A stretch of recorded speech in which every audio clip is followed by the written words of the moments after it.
Hi everyone, welcome to the Star Trek stream.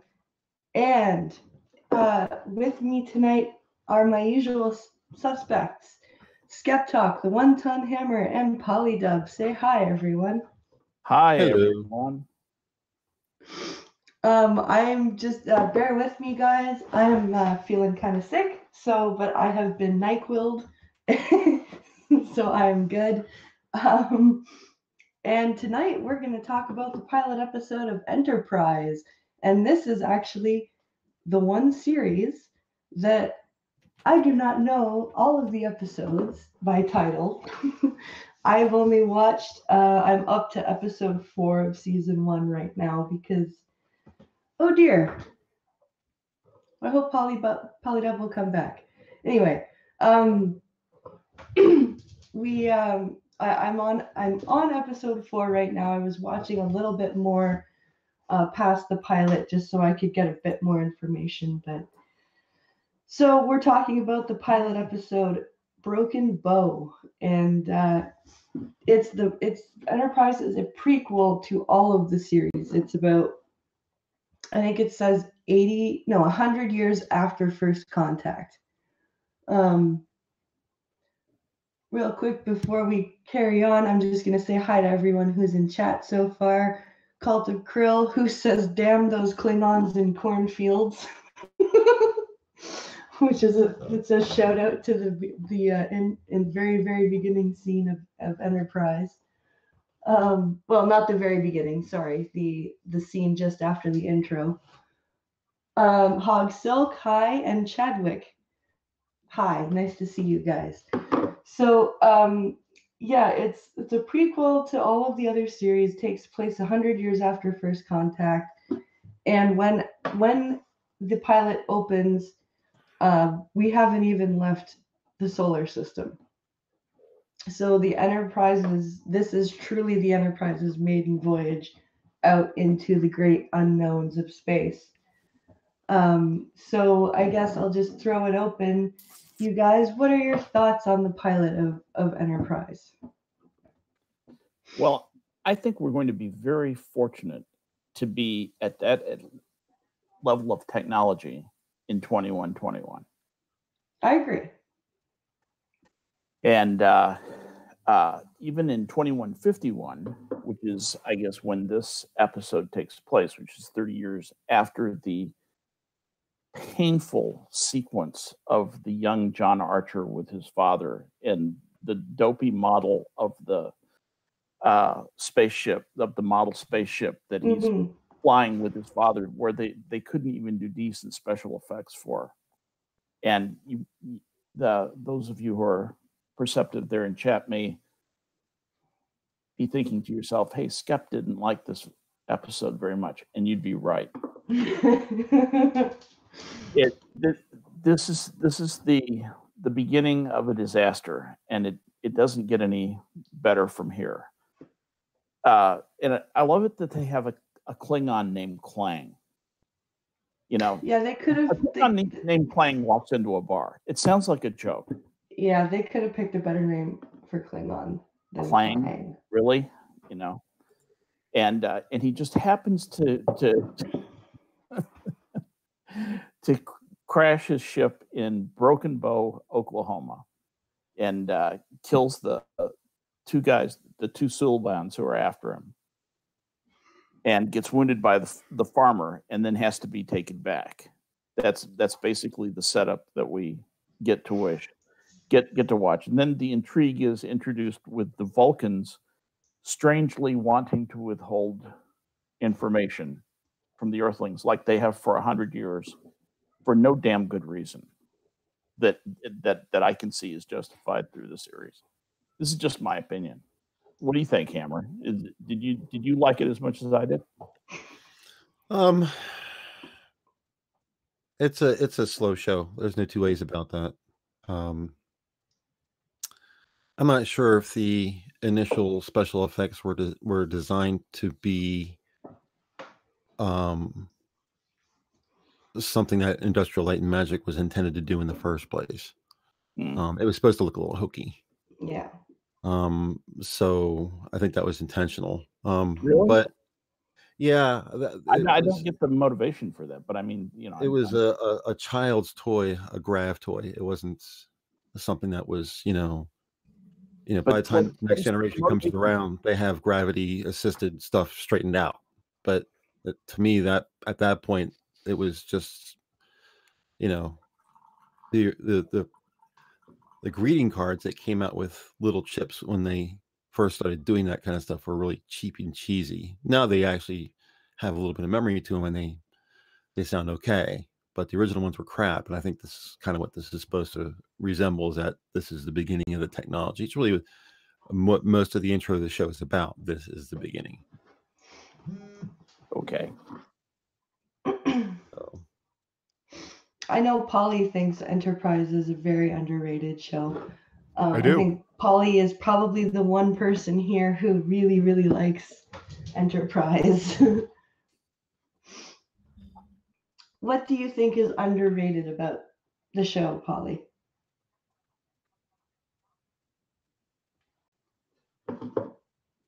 Uh-oh. Did we lose Polly again? Polly? Did Polly accidentally mute himself? No, he's not muted. Failing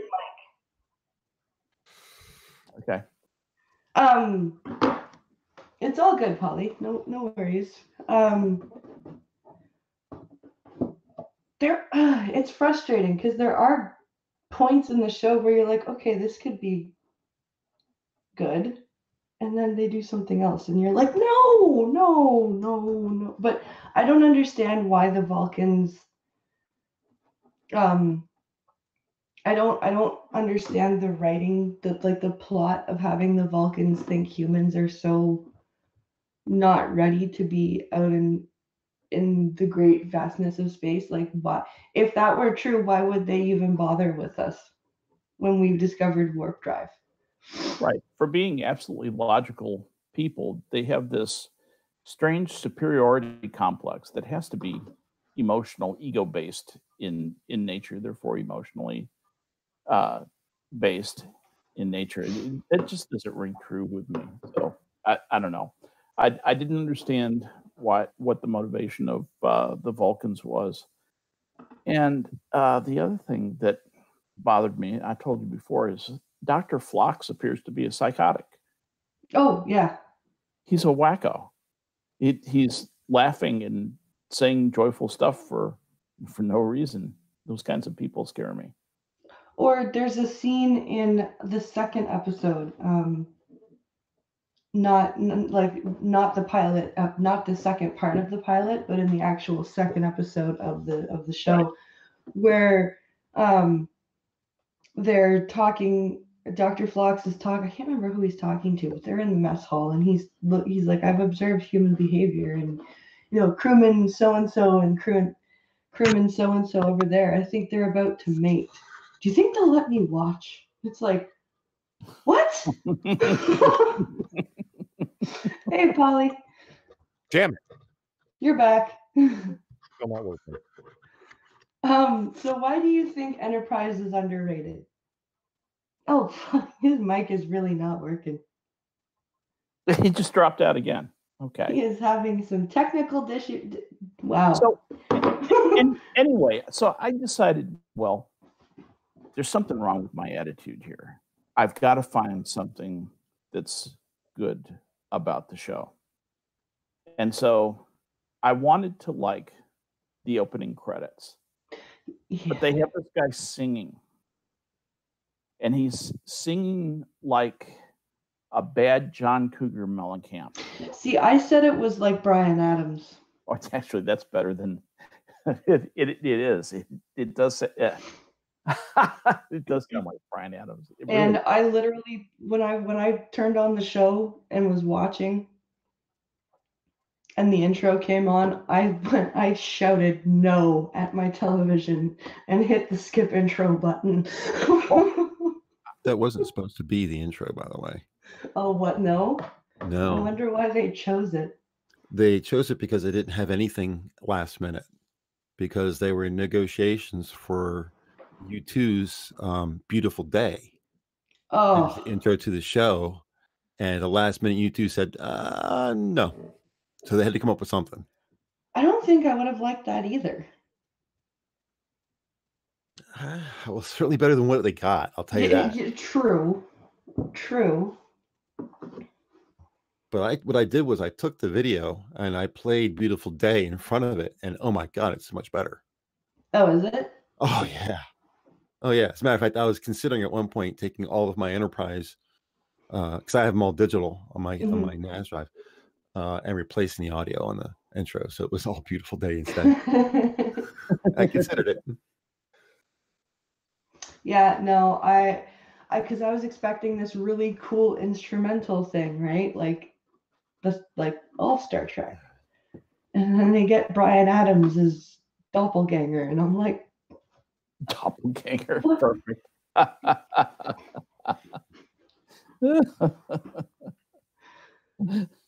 I was most disappointed.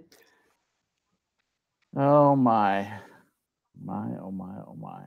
Canada can never apologize enough for Bryan Adams, says Cult of Krill. I agree. Government of Canada has apologized for Bryan Adams on several occasions. Yeah. Straight out of the South Park movie. Yeah. But and my problem, and I think my biggest problem with T'Pol, and Cult of Krill says this too, that T'Pol always annoyed him.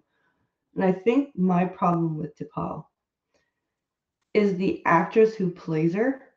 Yeah. I think she tried to emulate Seven of Nine too much. And Seven of Nine, although Borg, was also human and did show emotion. And I think T'Pol was just either she was directed badly or she just watched the wrong series. Like it was like when she did her homework, or like if she did it at all, she watched Voyager instead of and didn't even try to emulate Tuvok or anything like that. Do you know what I mean? Yeah. Like Tuvok had an air of superiority. I will never deny that. However, Tuvok was not straight up, like she says some downright, I'm gonna say this, she's a racist. Yeah, she's a fucking racist. Yes, she is. Like the disdain about just the simplest things, like the humans, the way they eat. Yes, we don't touch food with our fingers. There's a couple of things there that you have to understand, though. This is Star Trek lore and context. True. And this is also another issue with Brandon Braga. Brandon Braga approached Jolene Blaylock, who is now Jolene Rapino, married 2 kids, and explained to her how he wanted her to do the role. So she was kind of following company orders. That's what I was wondering. And also, this was before the enlightenment of the Vulcan people. Remember the episode? Well, you haven't seen it yet, Kirshara. So this is before they became all unemotional and logical. They were still struggling with that, and they were racist. I was always understood through Star Trek lore that took place long before First Contact even happened. Well, they stopped killing each other outright, and there was a pursuit of a more. But you'd have to watch the entire series to understand that these weren't the Vulcans that you see in TNG. They're not the savages that were killing each other left and right, but there was a period where they stopped killing people, but they weren't the cool, in control, logical people that you see in TNG. But what about TOS? Because when you look at Spock and Sarek, they're still. TOS. But TOS wasn't that much longer after Enterprise, was it? Only about 60 years, wasn't it? Well, this gets fixed. This whole problem does get fixed during Enterprise. You just haven't gotten that far into the show yet. Right. So I'm looking right now. to see where the episode Kirishara comes. It's obviously it's only 4 seasons. Yeah. So give me a second here and see if I figure out where it says. But I think it's somewhere, if I remember correctly, I think it's in the 3rd season. Impulse Exile. I believe it's actually called Kirishara, I believe. Either that or something to do with the plane that they're on. Oh, maybe this is in the 4th season. So right now I'm on Unexpected. The one where Trip has to go to the Tyrillian ship. It's actually the 4th season, episode 7. It's called The Forge. The Forge, okay. Or it could be episode 8, Awakening. One of the two. Oh, no. 9 is Kirishara. There it is. Okay. So towards the end of the show, you see the transformation from they find Surak's original teachings. Okay. And that changes them from that point forward into the ones you see in TOS going forward. And this is why it's hard for me to because I get angry with Enterprise and then I'm like, okay, hold on a second. They're still establishing the lore that because it's hard to establish lore that you already know when the lore has already been established, right? It's hard to come up with the origin story later and have it make sense. Yeah, that kind of backfill writing it's very challenging. I find I find it very interesting. Just how they're always talking about the just the technical stuff. It seems so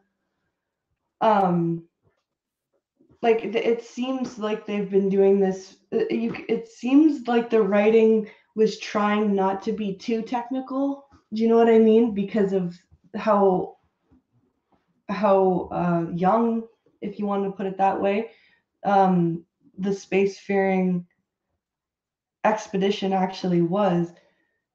But you can still kind of see sometimes they kind of screw up and get all techie jargony. It's kind of it's hard. Like Skep said, that backfill writing is hard to make good. Have it make sense and flow and feel natural, feel like it's a seamless part of the story. Yeah. What do you think about we're gonna get into the dynamic of the crew. What do you think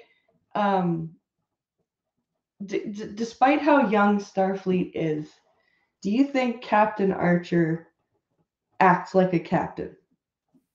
No. Regardless of because captaincy has been around forever. This isn't a new thing that Starfleet has come up with. The command structure has been a thing forever. He acted to me like a guy who was trying to act like a captain. Mm-hmm. And just never quite got there. It was wooden. I didn't believe it, not for an instant. And I may have a problem with Scott Bakula. I'll freely admit that. See, Scott Bakula, I'm not familiar with his work, so I'm not impartial or against. I don't know either way, right? But there are just some things that regardless of how young Starfleet is, a captain should never come into a meeting with an admiral and act the way he acted. If that makes sense. Yeah. What did he do that bothered you in that? I'm just interested in your reaction to that. The way he I can understand his frustration with the Vulcans keeping him they had to do that writing about how he has this resentment that the Vulcans kept his father from seeing the launch of his ship. But a captain trained in any sort of, like, whether it be Starfleet or, you know, a naval captain or whatever, should not show up to a meeting with an admiral and an ambassador of something and just like obvious, like make it plain that you hate being in the same room with these people. And that's like, what I couldn't forgive was the going in with a chip on your shoulder. Really? like sitting right in front, and the admiral was a big pussy. Yeah. For letting Archer basically walk up to an ambassador and go, "You're lucky I don't knock you on your ass right now." Yeah. Like like any other admiral in any other series, like, hello, Polly. Hello. God, can you hear me now? Yeah. We can hear you now. Okay. Holy fuck, that didn't take a long. Okay. So, why do you think Enterprise is so underrated? Well, let me ask him again. That's what's meant. I apologize. I did hear the question multiple It's times. all but didn't good. actually answer. No, Hammer likes it. It's not just me. Why do I think Enterprise is a good series, or why do I think the intro is a good show? Why do you think it's underrated? Why do you think it's a good series and that is an underrated series? Well, have you seen Discovery? I saw the first 2 episodes, and when I saw Klingons carrying their dead, I said, "Fuck you," and turned it off. I mean, just and I don't say like it's good by comparison. I just mean as a just a little bit of perspective. That's what bad Trek looks like. Yes. You know what I mean? So I'm not saying that Enterprise needs to be everybody's favorite series, but I think that there's absolutely a lot of quality there. I heard Hammer describe it before I decided to do a full restart. That it's definitely like a slow show. Yeah, it's a slow burn show. I would absolutely agree with that. Didn't you? You said it was a slow show. I said Broken Bow was a slow episode. Oh, you meant just specifically the intro. Yeah. Okay. There's certainly plenty of episodes in that series that are not slow. No, I'll give you this. A Strange New World was a good episode. I think the show overall is paced slower. You don't think so? That's a tough call. I mean, there's certainly action moments, but I would say that it's no slower or faster than Deep Space Nine. Yeah, but you think, I think you unwarrantedly think Deep Space Nine is slow. I mean, Deep Sleep Nine and so forth. That's the reason why I fall asleep, because it's slow. DS9 has its slow moments. I'll give Hammer that, but I did enjoy the action scene on the roof of the spaceport in Broken Bow. That was a good action scene. It would have been better with described video, but it actually, do the DVDs come with described video for Enterprise? No. Oh man, they didn't do it for none of them. I would have thought because it was, filmed in high def and available in 1080p from the beginning and so on, that they would have had that feature if anyone in the series has not been interested in making that a thing. That's wild. I would have thought if anyone had done it, it would have been Enterprise. Okay. I like I'm going to describe it as coziness of the show. The entire scope of it is really narrowed down. Like the universe, or the galaxy rather, is a lot bigger place because they haven't seen anything yet. Especially at the beginning of the series, have this really kind of like naive take on what's going on in the galaxy. Where it's like the further you go along in the series chronologically, the more cynical humanity is becoming progressively. It's just on planet Earth where they're all still naive, living in paradise. As soon as you're a Starfleet officer and you get out there, things start looking a lot darker. I really love the really, really exploration as opposed to quasi-military aspect of Starfleet that they are. Yeah, I enjoy the throwbacks to I enjoy them actually discovering the planets that are mentioned in TNG and TOS. Yeah. That's fun. The only major issue I have with Enterprise, and like it is still near the beginning, is the way that the Klingons are portrayed as being so incredibly antagonistic. Like they're not emotionless; they're just pricks. They're just pricks. Like everything they say is so condescending, and they come across as so high and mighty in every way. That the Klingons or the Vulcans? Sorry, the Vulcans. Excuse me. Did I say Klingons? You did. Okay. Well, yeah. And the Klingons are back to being TOS Klingons. Yeah. Yeah, You know what I mean?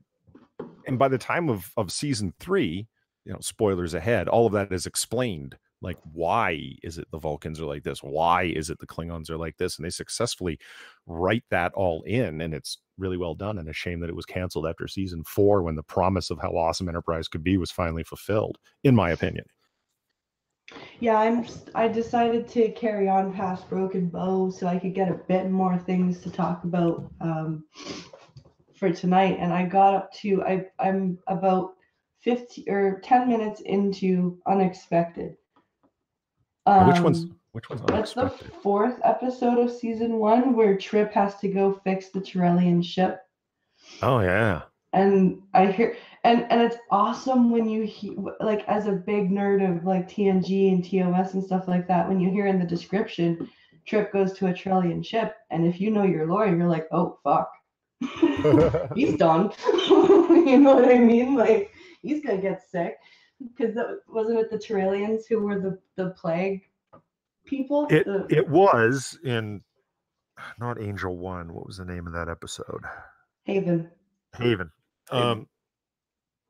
The same species name, but I mean, clearly not the same species unless they have multiple different species from the same planet, because they look totally wildly different. Like they're not even supposed to be remotely the same type of humanoids. Interesting, because I was hoping it would be a freaking, like, they would introduce them to the Tyrellians and then put in that reason why everyone knows you don't fucking go near their ships. If any of them are alive still, you don't go near their ships.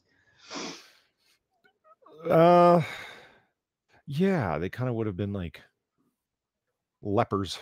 Well, they were lepers in TNG still. Yeah, because they were like those poor devils, right? Like, what are those poor devils doing here? I didn't think any of them were left alive.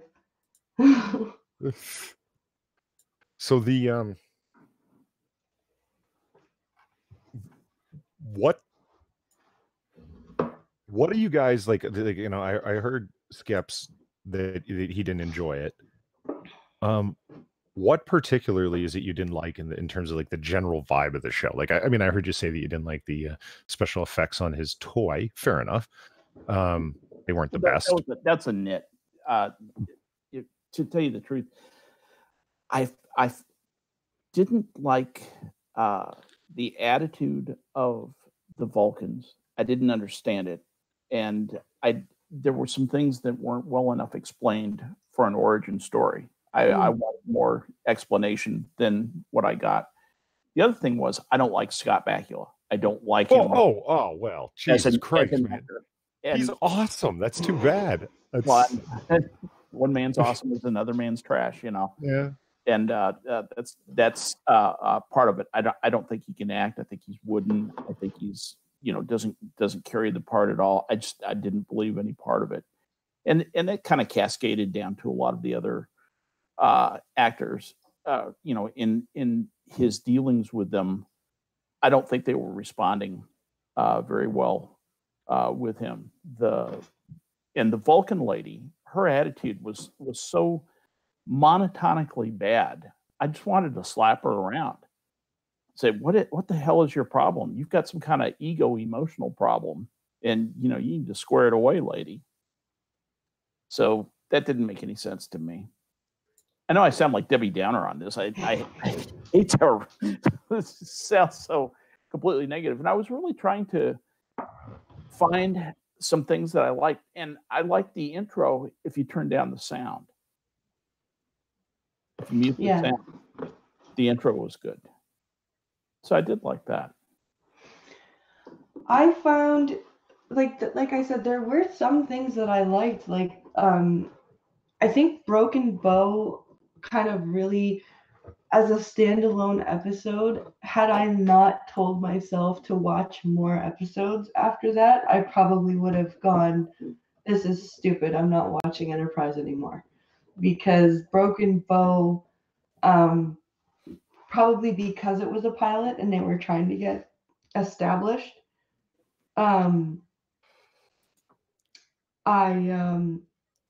it just Zach Longby says, "Hey, Blind Press, I'm here to make sure everyone agrees TNG is the best." Well, you're not going to get much of an argument from me. TOS. TOS. But I had to make myself watch past Broken Bow to start to appreciate Enterprise a little bit more, because the pilot in itself does not do that for me. Probably because I think they tried to cram too many different things into the story. And it was weird that the Admiral at the beginning of the show was like, no, we must defer to the Vulcans. We must defer to the Vulcans at all cost. And then Archer sends his message near the end, and the Admiral is like, oh yeah, sure. You guys don't have to come home. Everything's good. It's like, what? Let me ask you this. Is there something inherently wrong with the idea that the first episode of a series needs to be an origin story? Needs. I don't think it needs to be, but if they're going to sell it as an origin story, then they should make it one. I think they've got some obligations to make. Well, if they're going to sell it as an origin story, then yeah, it should be a good one. Fair enough. I think that's one of the DS9. The intro makes a little bit, the origin story there makes a little bit more sense as an origin story. I mean, if you look at TOS, like they started a year into their 5-year mission, like first episode kind of thing. Yeah. If you don't count the Jeffrey Hunter. What's that called? In media res or something? I don't think there's anything wrong with that. Like if you think about Star Trek: The Motion Picture, you don't need to know who any of the characters are, and you can go see it. And it's an origin story, but also not. Yeah. Like when you have Bones coming on to the ship, beaming on, it's clear that Kirk and Bones know each other. Like just from their interaction and the way that they're talking, there's clearly strong history there. The story starts in the middle of it with Kirk's decided to go out on the new Enterprise refit to force his way onto the Enterprise, rather, to go find out about V'ger and such. Yeah. I don't know. I don't think that they could have started it with like the crew had already been assembled, as opposed to him going around and gathering every single person. Like I don't know if, I mean, they learned this with superhero movies. Not every movie needs to be an origin story, because people are like some goddamn tired of it. Yeah. And fair enough, especially when you run the same tropes over and over again. Well, I think you've got a really great point. If you started it up in progress, as it were, you have the ability to tell each person's story through their interactions with people. And you can have reminiscences. There's all kinds of ways to do data dumps about people. It doesn't have to be the chronological, first this character came, then this character came. It doesn't have to be the chronological origin story that I think this was. Have you come across the... Sorry, Skep, go ahead. No, that's all I was going to say. I forget the series that I know, like the episodes, like You Blind, like the ones that I don't know by name and so forth, it's Enterprise, and that's because I haven't had as many years of continuous rewatching, because that's the way these things work. Right. I'll get there. Don't worry. The episode, have you got there yet, where they're installing the phaser cannons on the ship? No, I just finished. She's on episode 4. Until the next. So I just finished the one where they got stuck on the planet with the hallucinogenic flowers or pollen. Right.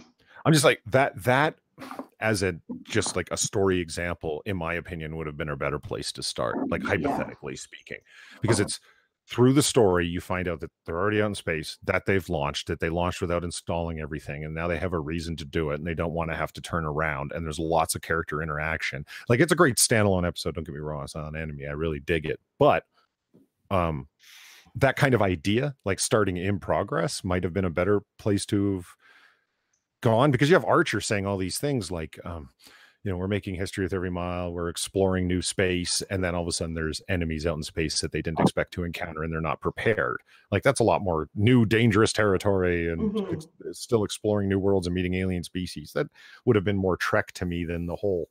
It sounds like the plot pace and the plot structure changes substantially from the first, because this is the only one that I've seen. I've seen portions of the show, other times, and I wasn't that interested and kind of turned away. But I'm trying to decide if I'm going to make a crusade and watch enough of it to try and fall in love with the show. And I would offer that it worked for me. I was just kind of okay with it. Like, and that's not Trek. You can't kind of just be okay with it and be a Trek fan. Exactly. And so I left it alone for a while, and it was only after revisiting that when I got to know the characters and got to understand them, and then it's like, yep, they're part of the Star Trek universe now to me. That's what happened with me with TNG. That's exactly what happened with me, because I came into TNG with a big chip on my shoulder. Not just, can't. I saw the original. Yeah, I know. Right. Exactly. To watch it when it was in prime time, I didn't miss that stuff when I was a kid, and that's what we talked about at school the next day. Came on a Thursday night, as I remember, in Colorado on the Denver station, and man, we were glued to the TV to that, watching that stuff. Just couldn't get enough of it, and I had all those sentimental memories, pressed into my past. I was one of the ones who wrote a letter to the studio asking them to renew it when they were going to cancel it. Oh, wow. Season. I actually wrote a letter to them. And my mom drove me to the post office because I wanted to make sure it got in the mail. Because I thought my letter will really do something. I was a kind of a funny kid. But so yeah, I would offer the same thing. Like, give it time. Watch your way through it. Hammer knows that what was that, like 4 months ago, watched the whole series chronologically. Enterprise, just like episode after episode, instead of like spotting it here and there, because invariably you'll end up watching the ones that you remember and your favorites over and over again. So there's ones I ended up skipping again and again and found, oh, this one was awesome. I remember thinking this one was hokey the first time I saw it, and now, like, they even do the theme planet thing in different, like from TOS. There's just great throwbacks to TOS that I love all over the place, and I think you will warm up to it if you. I will. I'm gonna give it. I'm gonna at least watch as much of the first season as I can stand. If I just can't stand it, no, man, it's honestly, there's great stuff ahead. There really is. Okay, all right. And then the best thing, and Hammer's heard me say this too many times, that season 4 is where it reaches its peak, in my opinion. Like, they finally get rid of Brandon Braga as a showrunner and a fucking producer, because at this point the show's gotten so much criticism that he kind of adopts a hands-off approach, hands the reins over to somebody else, and it goes in a completely different direction. And if you want to witness the difference that can make, I mean, look at the difference between season 1 and season 2 of Star Trek. Yes. Of TNG, I mean, TNG. To say. Yeah. Wildly different when you have different producers and showrunners making the decisions. Yes. So what do you think of Captain Archer's crew? Do you think he has a good crew? Just from the pilot episode? Like, Like we can open it up in a couple of minutes to some of the other episodes, but just from watching the pilot, do you think he has a good crew? No, not from the pilot. No. The guy with the phony southern accent sounds like he's about as ignorant as a post. What, Trip? Yeah, Andrew Tucker? yeah. Tucker is he's a moron and Prejudice against Floridians. That's your problem. could be Florida man. And the Vulcan woman, she's a Nimrod, and she's you just don't know what she's going to do, whether she's going to make the charmingly correct decision or just be an obstinate shithead. And she does both by turns in the course of the show. And then there's Phlox, who appears to be on Thorazine. That's an inappropriate good mood right there. I don't know. I don't know why they portrayed Phlox in the intro episode so much differently than like he's just kind of like out of it. Like, what's going on? You want me to be on the ship? Like it's just like the whole thing, but that's not who he is. And the rest of the, he's so different. Just in the 3 episodes past Broken Bow that I've watched, he's totally different. I'm pretty convinced he's on drugs. Well, he doesn't have much experience with humans. He's called in at the beginning of the series to Earth from a not his planet, but from another alien planet to see to the needs of the Klingon. He doesn't understand how humans work, so he's coming into humans blindly. Take it from his perspective. They have 9 people in their immediate family that are husbands and wives. Humans just have one husband and one wife, and that's it too. So the cultural differences between them, it kind of explain why he isn't really right on board with them right from the get-go.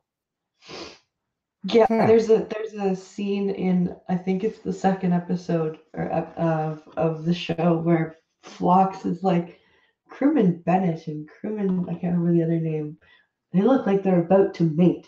Do you think they'll let me watch? It's like, probably not. That's what they're into, consenting adults. And okay, does anyone else really find Hoji really fucking annoying?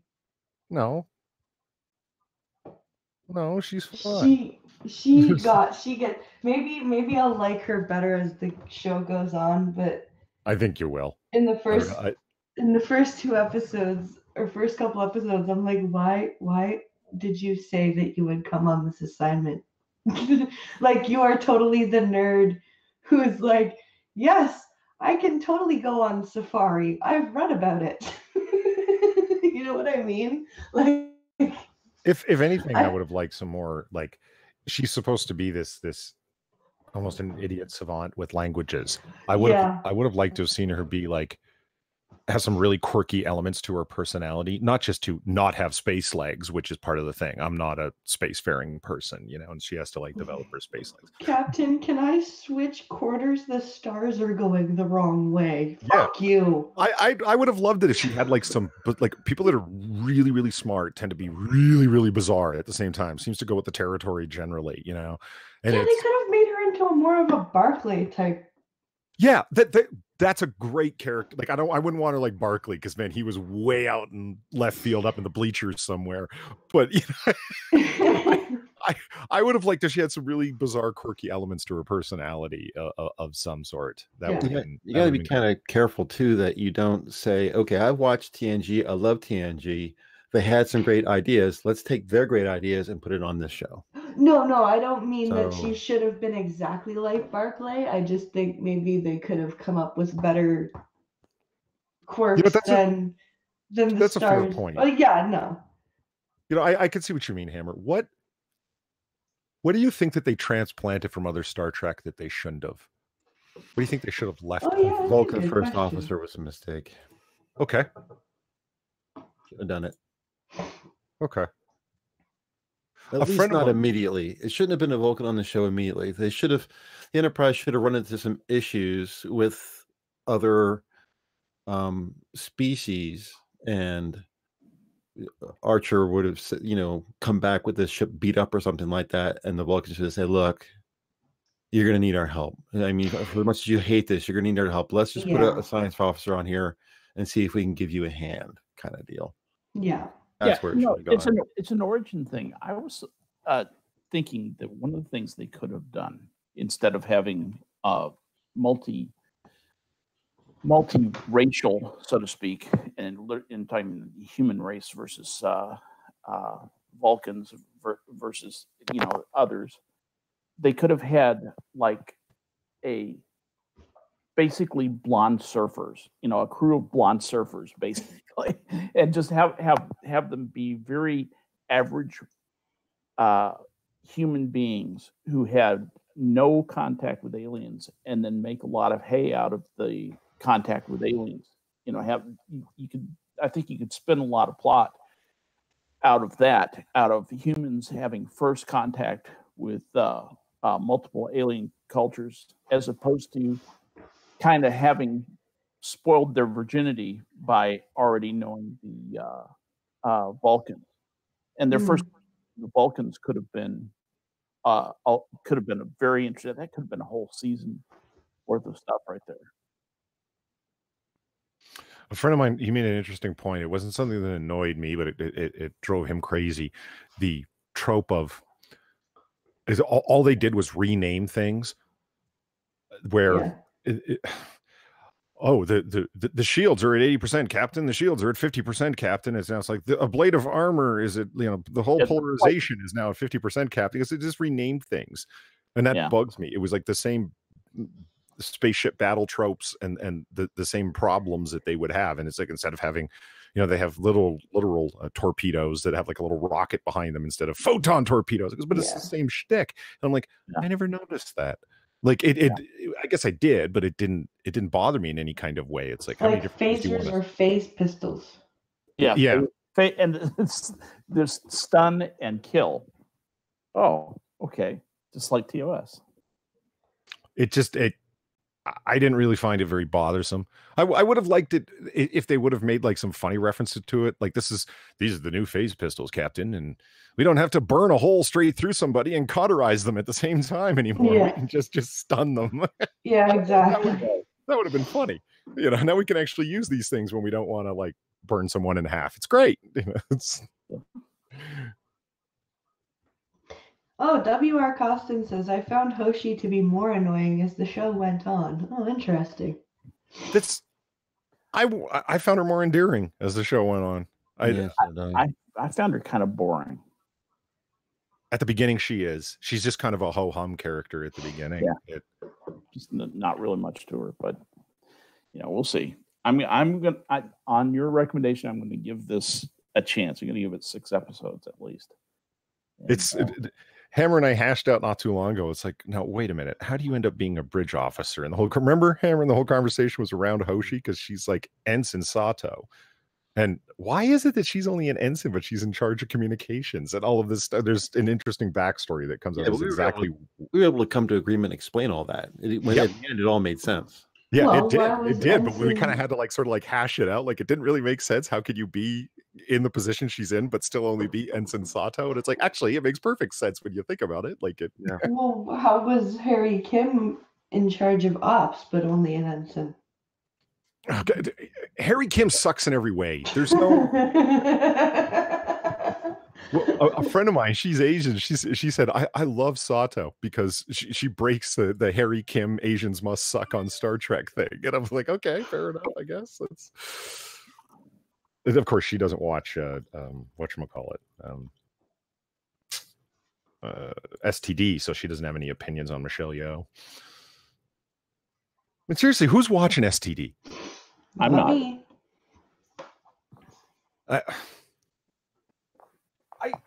I would love to be there for I know we're talking about Enterprise, but I would love to be there for a meeting, like just as a fly on the wall and listening to executives at Paramount complaining, like, What's wrong with these fucking neckbeards? They're supposed to be watching, you know, like that would just make my day.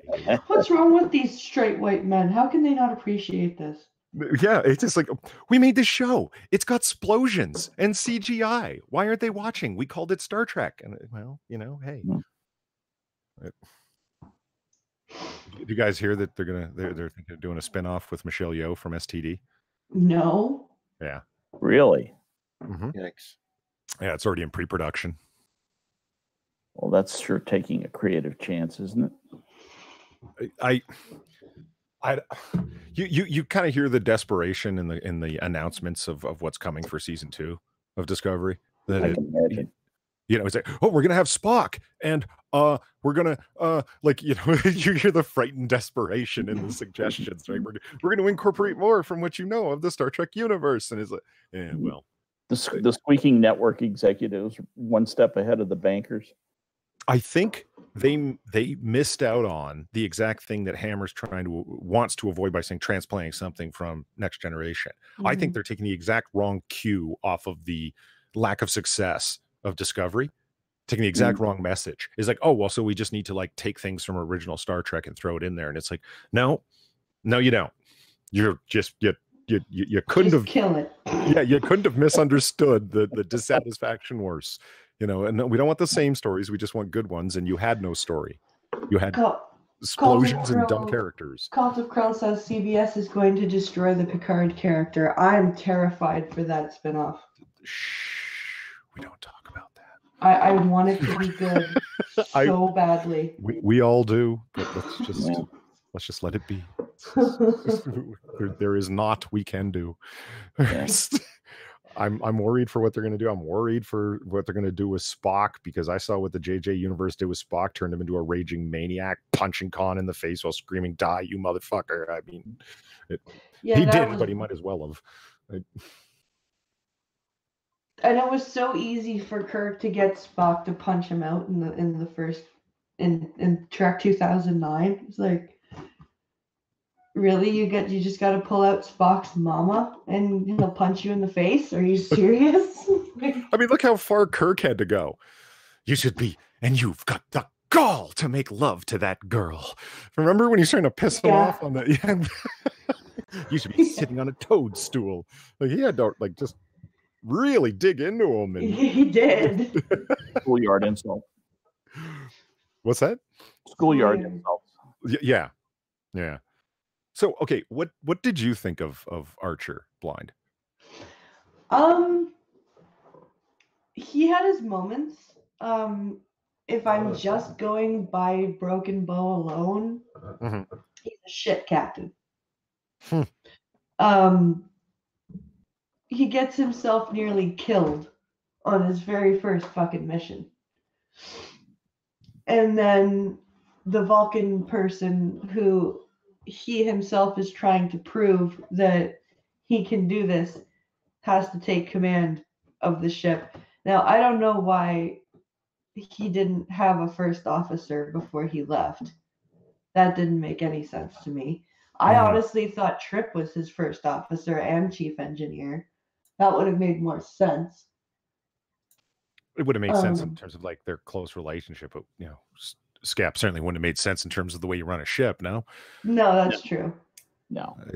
One of the things, since you bring that up, one of the things that is missing from all the Star Treks is the something that exists in the Navy and is really the backbone of how things really get done when it comes down to the technical things that happen on board a ship. And that is the concept of the warrant officer. When enlisted people get technical experience, and they're really top notch, the guys who are really far out ahead of it, some of them are offered warrants. And basically what happens is they transfer from being an enlisted person to being sort of a limited duty officer. They're an officer and they're given a warrant instead of a commission. The warrant gives them the equivalent. The first warrant is the equivalent of an ensign, except they're deeply respected by everyone. Warrant officers, everybody thinks the chief petty officers are gods in the Navy. No, the warrant officers are gods in the Navy. These are the guys who really understand how the hard stuff gets done. And they ignored that completely in the command structure. Navy ships, U.S. Navy ships, and Royal British Navy ships would not run without warrant officers.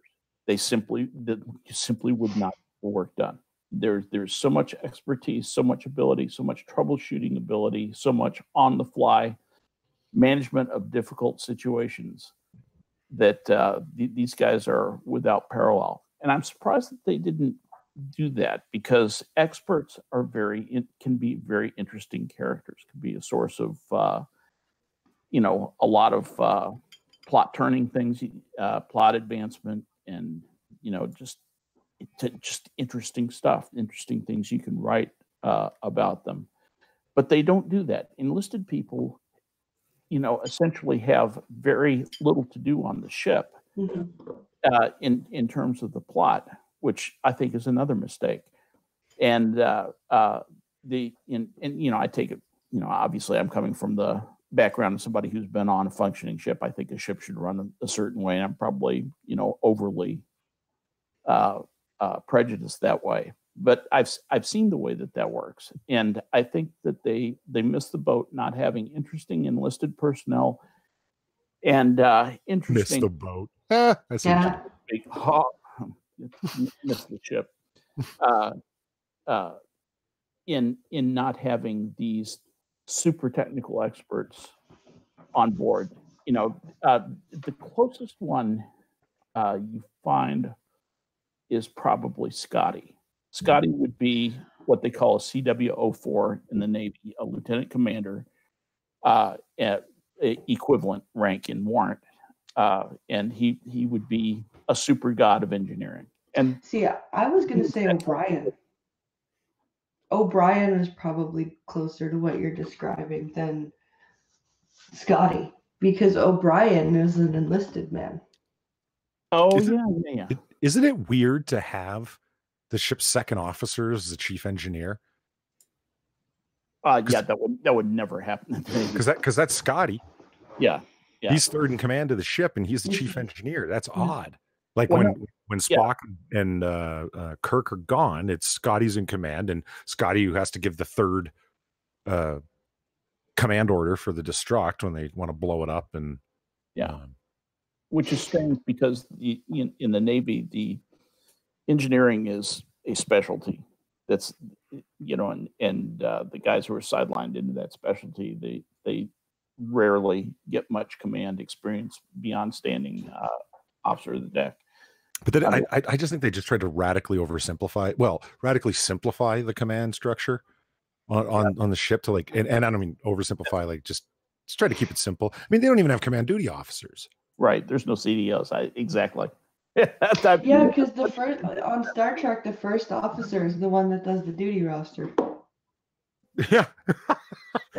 And just you always have an identified command duty officer. Where is this? Right.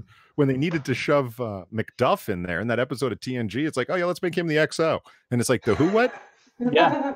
Remember that? It was like, and then they did mention it later that Cisco was that admiral's former XO, and it's like, so apparently some ships have these and some do not. Okay, right. Then I think they just try to keep it simple.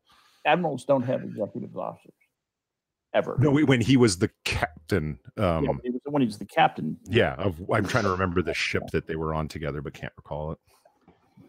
But, Blind? I can't remember Cisco's previous, because he was, the ship he was on when the Borg attacked. I can't even remember the name of the ship he was on. The Lakota. That's it. Was it? I think it was the Lakota. Isn't the Lakota the ship that Dr. Leah Brahms Knott is in command of? No.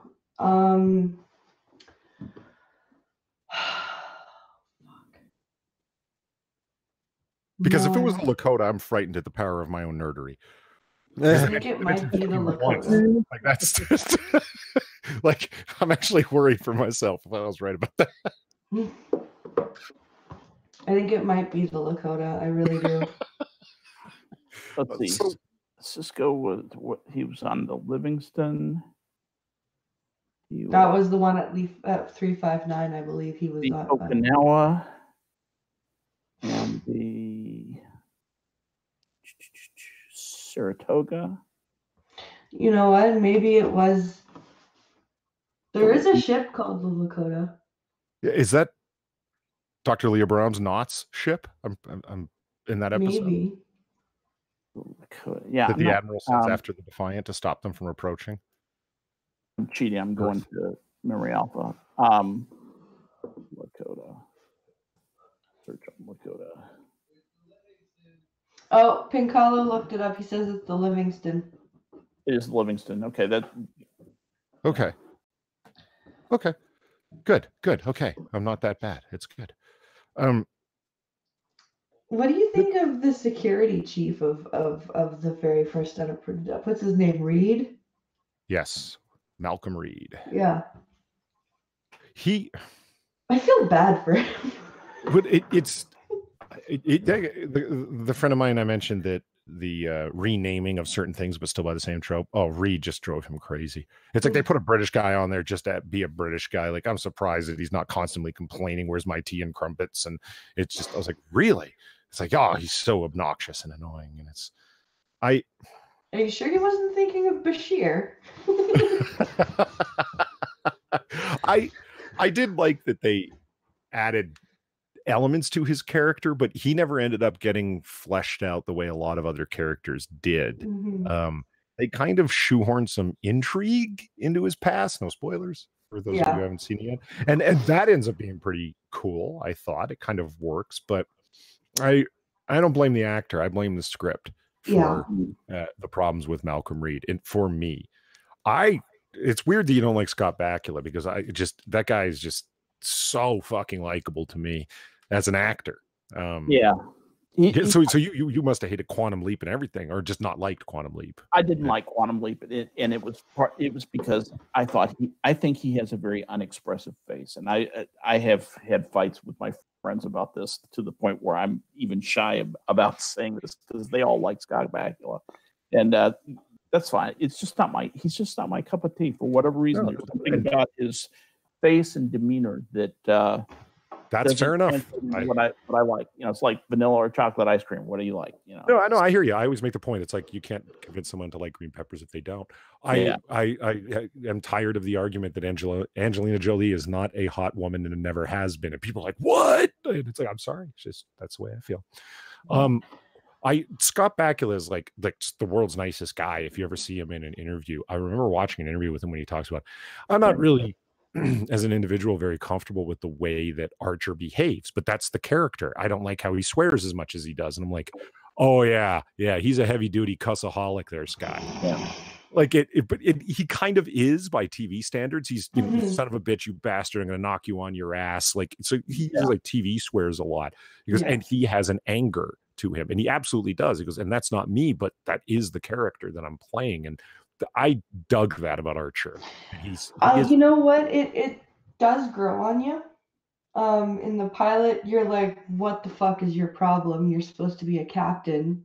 Grow up.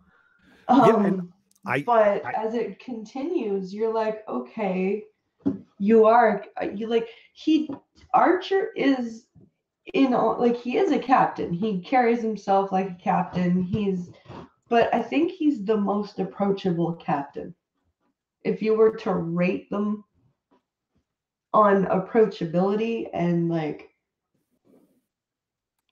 the most unapproachable guy, hands down, in my opinion, would be Picard. You would, talking to that guy, it would be like speaking to one of the beefeaters out in front of fucking Buckingham Palace, in front of Buckingham Palace. You'd expect him to just not respond. Like, I'm above speaking to you. Yeah, like it just the way his character comes across. I mean, Patrick Stewart doesn't come across that way, but his character does, where it's like you don't talk to him. I when I said I like the coziness of the show, the downscaledness of the show, it's a very small crew. Like, what's the crew complement on 82? the Enterprise? 82. 80, wow. Yeah. On the original Enterprise, something like 82 people. Yeah. That's wildly small. Versus 1,014 crew and passengers on the Enterprise D and something like a couple of hundred on Kirk's Enterprise.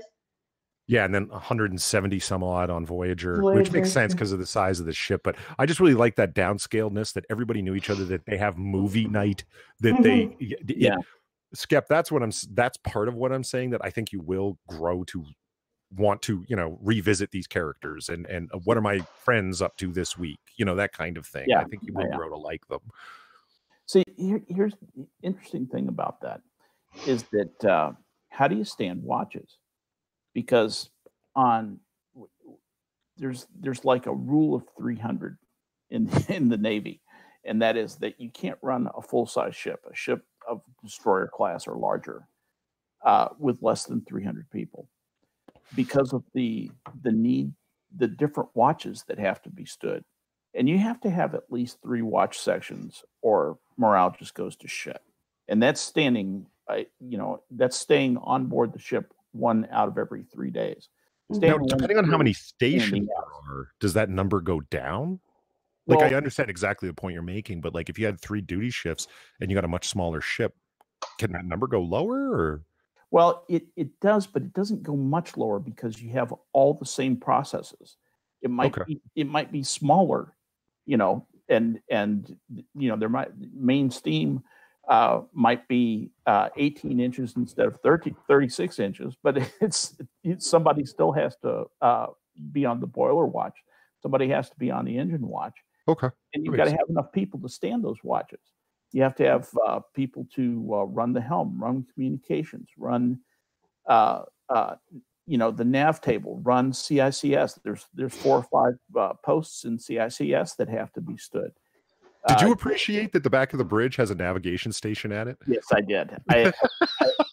I went, well, they actually have a chart table. How? Hammer and I were talking about this last week, and maybe he knew, but I didn't know when we were just looking at the layout of the NX-01 bridge, that the back of it, like, I thought that was just sort of that's a wonderful thing, actually. Like a mini conference table. I don't know what I thought it was. You know what I mean? And then when we were looking at it, I'm like, oh, that's their charting table. That makes perfect sense when it said People don't realize it. That's the focal point of a bridge. The old man spends more time staring at that stupid chart table and figuring out CPAs and maneuvers and stuff like that. When you're steaming with a convoy, when you're steaming in formation with a bunch of ships on either side of you, and somebody says, we need to turn left right away, and sends that in code over the radio, you've got to figure out how to make that turn without hitting any of the other ships. And sounds like fun. It's like it's high-speed trigonometry is what it is. And you have to have people who are good at that and who can get it right essentially every single time. When you don't get it right, that's when you have these side-to-side, little collisions. No, remember when Jellicoe ordered 4 duty watches instead of 3? Are there ships that run on 4? Oh, most ships try to run on 6. Oh, holy shit! Okay. Oh, right. Yeah. Okay. So you're only staying on board 24 hours and doing 8 hours extra duty during that 24-hour period. Okay, once every 6 days. Once every 3 days will wear your ass out. It just does. And at sea, there's a lot of 1 and 3 because there's just more shit to do. And when you're in port, you usually stay in 1 and 5, 1 and 6. Isn't it conceivable within fictional reasoning, like, it's a fictional world, so we can get away with some fast and loose stuff, right? That there's that much more automation on the NX-01. Yeah, and I was prepared to cut that all kinds of slack. I only gave that kind of a passing thought, thinking, they get away with a smaller crew complement because they have so many automated features, and they probably stand different types of watch. They probably have a much larger troubleshooting group and probably fewer specific monitoring type of duty stations. Probably the propulsion system is almost completely operational, and that they do nothing but chase trouble. The one thing I did like about Enterprise is, like, it's the real worldness, the griminess, if you will, that they're really on a ship is a lot more apparent on Enterprise than it was on any of the other shows, which makes sense because of how far back in the day it was. Geordi's engineering was the cleanest, most antiseptic place you'd ever want to walk into. And if you've ever been into the engineering spaces on the ship, It is by far the dirtiest part of the ship. Whereas on Enterprise, they're rolling up their sleeves and they're digging into consoles and they're, like it. I like that aspect of it. Yeah, and the chief engineer isn't just telling people what to do. Like, well, Geordi was doing shit too, but Geordi was pressing buttons. yeah. And every now and then he'd open up the warp core, like slide that thing out and look at the crystals and then slide it back shut. Maybe open a couple of panels. Yeah. I don't know if anyone has ever pointed this out to you. It's a weird thing. Like I have ever nitpicked this, but everything about Trek has been nitpicked. So someone said it somewhere first, not me. Blind. In the Jeffries tubes that they're crawling through, all of the floors are super spiked diamond plating. How are they walking along? I don't know if you've ever crawled along diamond plating on your knees. It's not comfortable. No. And if you look, those actors have knee pads on. They call it non-skid in the Navy. Non-skid. Well, there's a reason they call it non-skid. Yeah. If you, as this little side note, because nerd conversations are tangential by nature, if you ever read any of the Shatnerverse novels, like that he co-wrote with Garfield and Judith Reeves Stevens, and they're available in audio format too. Blind, read by William Shatner, nonetheless. Yeah. Unfortunately, they're abridged in the audiobook format, which sucks, but still. Garfield and Judith Reeves Stevens, who wrote a number of Enterprise episodes and are longtime Star Trek writers, they include all this fun little side note nerdery crap that doesn't matter in the series, but it's fun to read it in a book. Like the carpet is track fiber, so you don't slip on it no matter how wet it is. And it's like, sure, why not? Like, like they're just little fun things like that. You know what I mean? The fabric that somebody's complaining at one point because they try and rip their sleeve off to use it as gauze when they've been cut, but they can't rip it because it's made out of like super polymer, blah blah blah blah blah. Like it's just like the fun little shit that they add in there like that makes reading those books cool. So they have to get a knife to be able to cut it because they don't have the strength to rip it.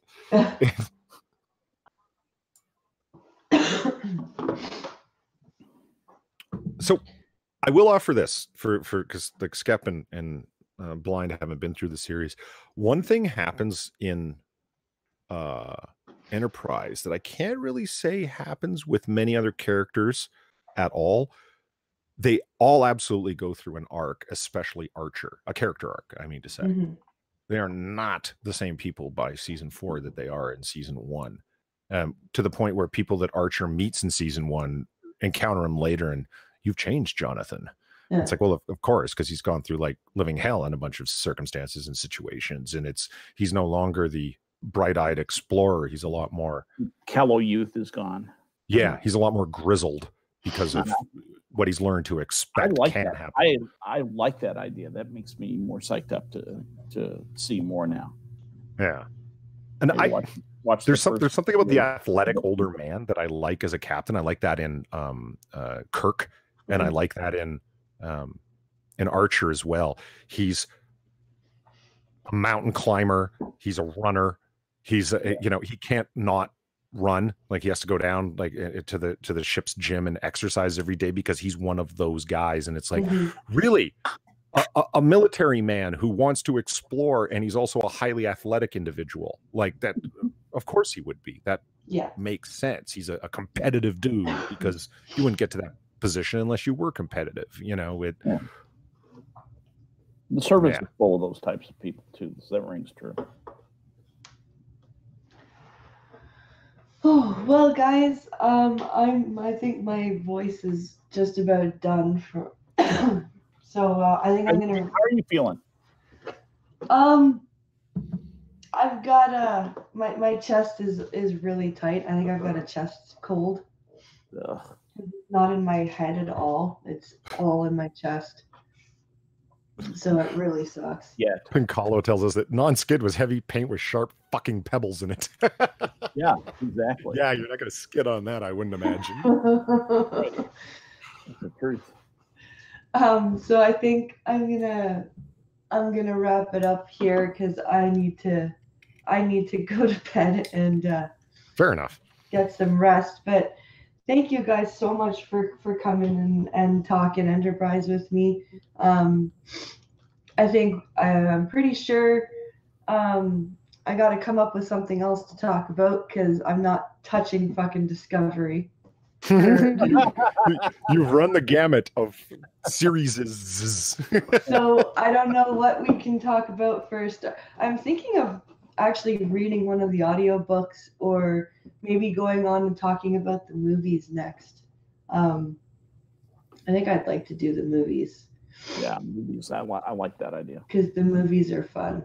Yes, they are. So I mean, you picked a good theme, like, intro series, right? And there's what is there in grand total? It says it on every episode page on Memory Alpha. There's 760 something episodes, proper Trek episodes, meaning you can do a hell of a lot of themes. You got a lot to work with. So, you did intros. So, you could always happiest episodes, best bottle episode. The list goes on. Exactly. There's lots.